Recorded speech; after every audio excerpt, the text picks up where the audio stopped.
আসসালামু আলাইকুম রহমতুল্লাহ। সত্য কখনো চাপা থাকে না, সত্য সবসময় প্রকাশিত হয়, সেটা টুডে অ্যান্ড টুমরো।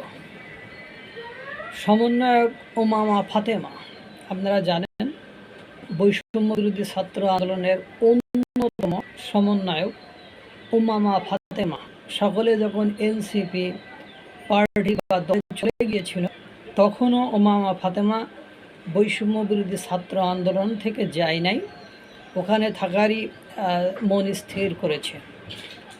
এই উমামা ফাতেমা যে কথা বলেছে তাতে সত্য প্রকাশিত হয়েছে। কেন তারা আওয়ামী লীগ নিষিদ্ধ চায়, কেন তারা আওয়ামী লীগের নিবন্ধন বাতিল চায়। সে বলছে আওয়ামী লীগ যদি ফিরে আসে তা আমাদের তো কোনো উপায় নাই, আমাদের হয় জেলে থাকতে হবে, নতুবা দেশ থেকে পালিয়ে বিদেশে থাকতে হবে, নতুবা রাস্তায় গুলি খেয়ে মরে পড়ে থাকতে হবে। এটা তো আমরা বুঝি, এটা উনি বলছে এটা তো আমরা বুঝি, এই চিন্তা তো আমাদের মাথায় আছে। এই জন্য আমাদের তো ভাবতে হয়, আমাদের তো চিন্তা হয়। এখন বুঝতে পেরেছেন কথা তাদের।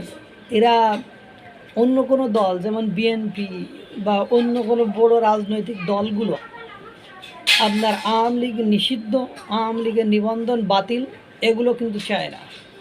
শুধু দেখবেন এনসিপি মানে জাতীয় নাগরিক পার্টির যারা সদস্য সমন্বয়ক, জাতীয় নাগরিক কমিটির, তারপরে ভিপি নূরের যারা সদস্য, অর্থাৎ বৈষম্য বিরোধী ছাত্র আন্দোলনের যারা ফ্রন্ট লাইনে ছিল, সামনের সারিতে ছিল, উমামা ফাতেমার মতো এই ধরনের কথা শুধু যে বর্তমান সময়ে যে উমামা ফাতেমা বলেছে তা কিন্তু নয়। এর আগে হাসনাত আবদুল্লাহ একই কথা বলেছে যে আমাদের ফাঁসির দড়ি পর্যন্ত যাওয়া লাগবে না, তার আগেই আমাদের শেষ করে দেবে। এর আগে সার্জিস বলেছে যে আওয়ামী লীগ মানে হাসনাত আবদুল্লাহ আওয়ামী লীগ পুনর্বাসন করা মানে আমাদের মৃত্যুর পরোয়ানা জারি করা। এরপরে সার্জিস বলেছে আওয়ামী লীগ যদি ক্ষমতায় আসে বা আওয়ামী লীগ যদি ফিরে আসে আমাদেরকে কারাগার পর্যন্ত অর্থাৎ জেল পর্যন্ত যাওয়া লাগবে না, তার আগেই আমাদেরকে শেষ করে দেবে। হান্নান মাসুদ সেও কান্নাকাটি করে একই কথা বলে।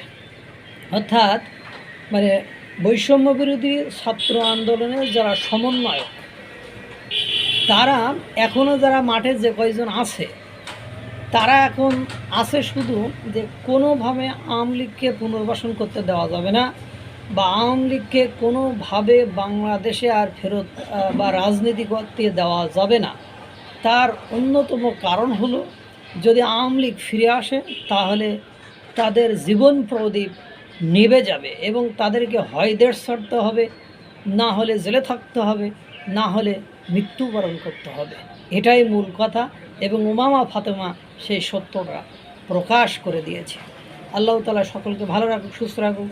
আসসালামু আলাইকুম ওয়া রাহমাতুল্লাহ।